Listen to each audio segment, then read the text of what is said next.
esposo ha cometido errores. Por favor, te lo pido.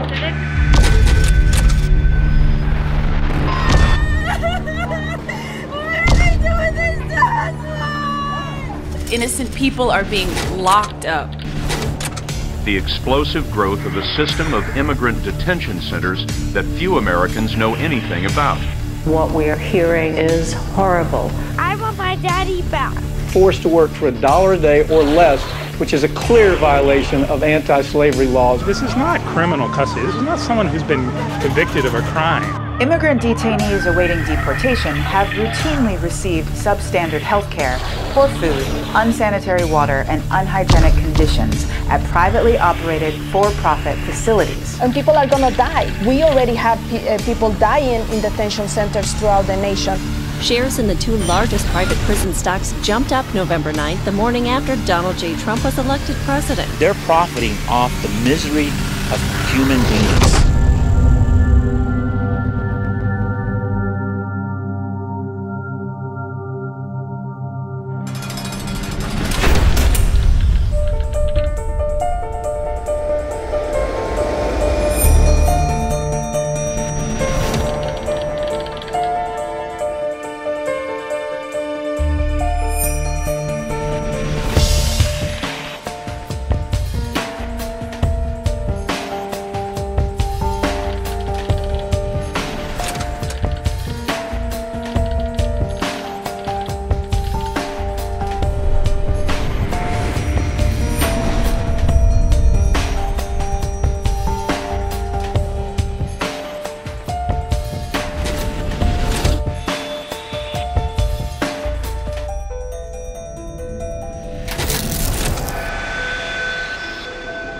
Guards with little to no training are kicking, hitting, sexually assaulting people in immigration detention.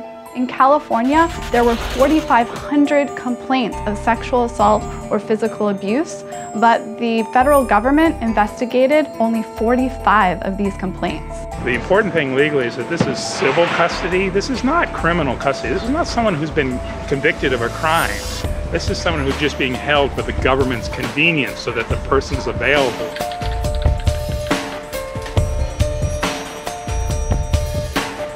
Estando adentro de la detención, para nosotros muchas veces decimos, eso es como un secuestro, pero legal. Donde yo sentí más el dolor más fuerte fue en Adelanto, por los desprecios, por las humillaciones. Que una vez yo exploté y le dije al de migración que cómo era ese que los guardias a mí me tocaban sexualmente, y yo me entregué por tener asilo aquí en este país porque ya no quiero yo sufrir, y aquí lo vuelvo a pensar, vuelvo otra vez. What disturbed me the most is the knowledge that these women came to the United States believing that the United States was a beacon of safety for them.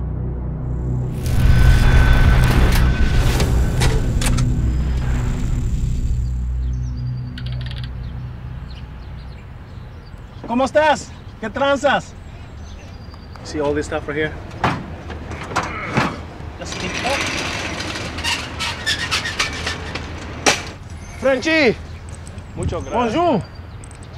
Ça va bien? And I bulk up your body and they get rich. This is America.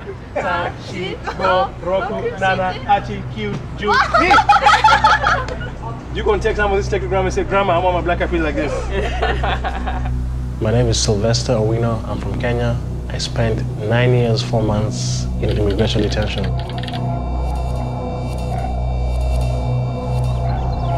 Which is a crazy thing, that somebody can be held in civil detention for as long as 10 years or more just because they're fighting their case, just because they believe they have a legal reason not to be returned, as Mr. Owino has. It would be dangerous to his life to go back to Kenya. I had 2 days telling them that I was dying. I could feel myself dying. I couldn't even stay up no more. How many months after your injury were you detained?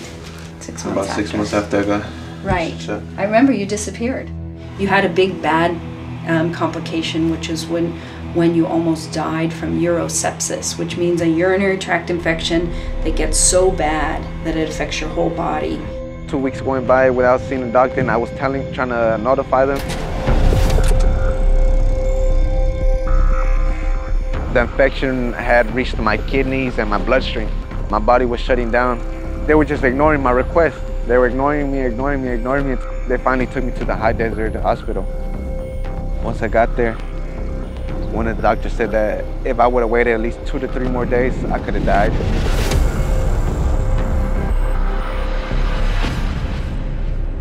The denial of medical care at immigration detention facilities is routine. This is not just some sick people anecdotally.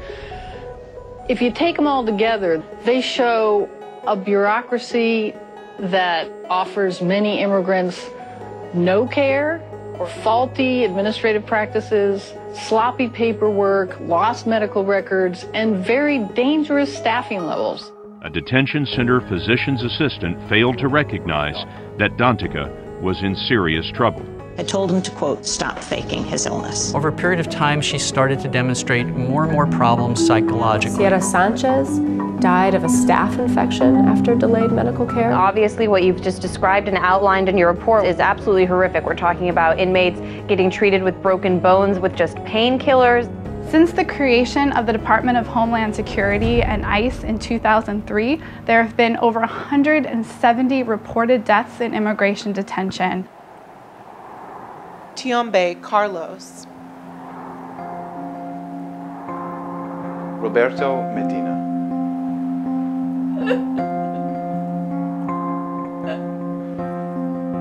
Boubacar Ba. Neri Romero. Yusuf Osman. Jose Alvarez Gomez. Young Suk Victor Kim. Ramirez Reyes. Sebastián Padilla. Miguel Rodriguez Gonzalez. Valerie Jose Aguilar Tahir Ahmed. Evelyn Irene Ortiz. Pedro Irene Bamega. Edwin Vargas. Estamos en mucho peligro. Estamos en medio de un huracán.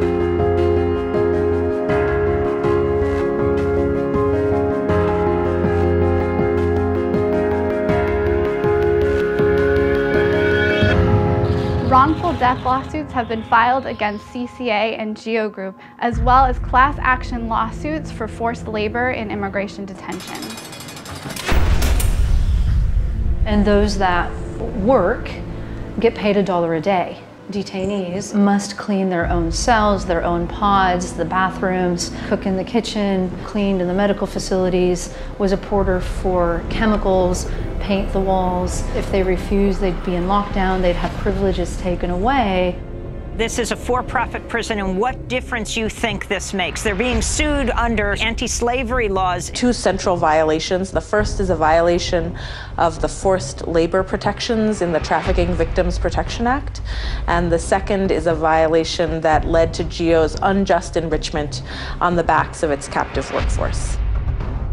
It's not much of a choice. If food is inadequate, most choose to work for $1 a day in order to afford commissary prices. The commissary is expensive.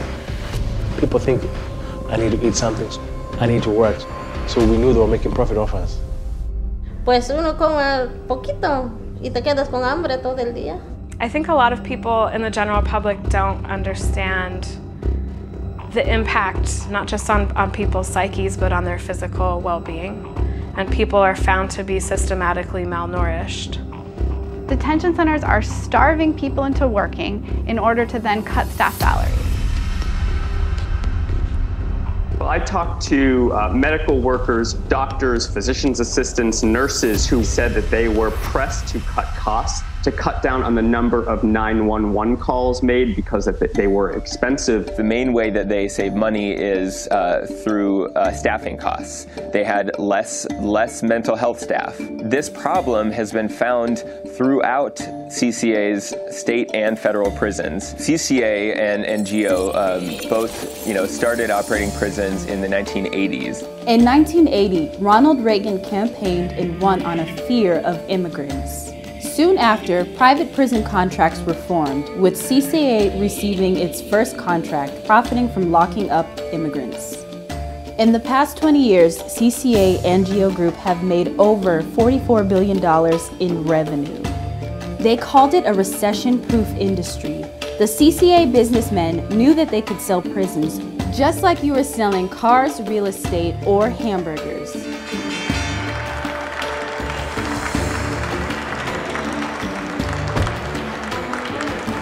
The GEO Group is the world leader in the delivery of private correctional and detention management and other diversified services to federal, state, and local government agencies. GEO's success around the world has been achieved by our highly trained workforce. CCA is an owner-operator of jails, prison detention centers in the United States. It's not for everybody to work in these type of facilities. One of the real perks of my job to see them working day in and day out, providing great service to our government partners.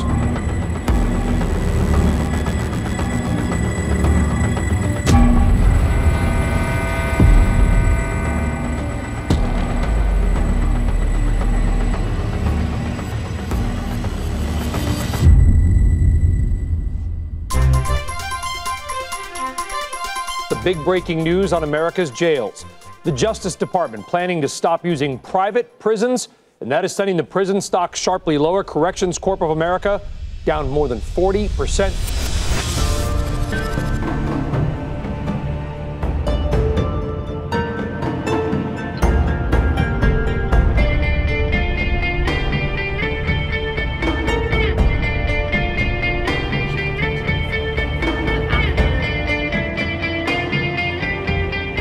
Private prisons will be making a comeback in the Trump administration. The day after Trump's victory, stock prices for prison companies skyrocketed. Stocks for private corrections company Core Civic rose 43%, the biggest leap of any other company on the market. GEO Group rose 21%.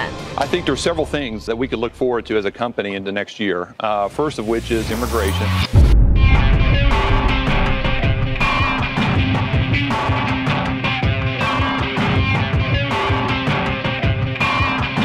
They've increased the budget for immigration detention. And this number is only going to increase if we continue to allow private prisons to influence legislation as they've done.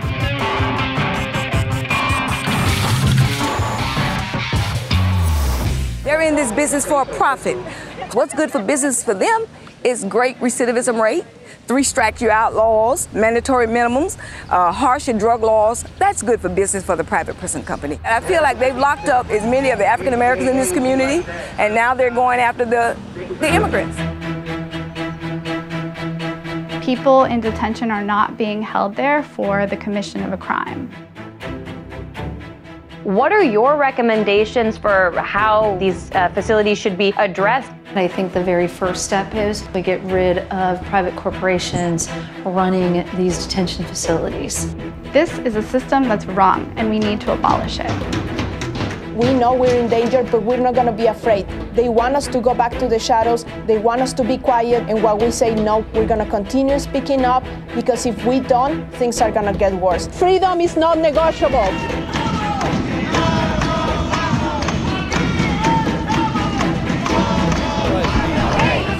And so when you look at how quickly something changed between one day and the next, it also can give you hope for what can happen in the future.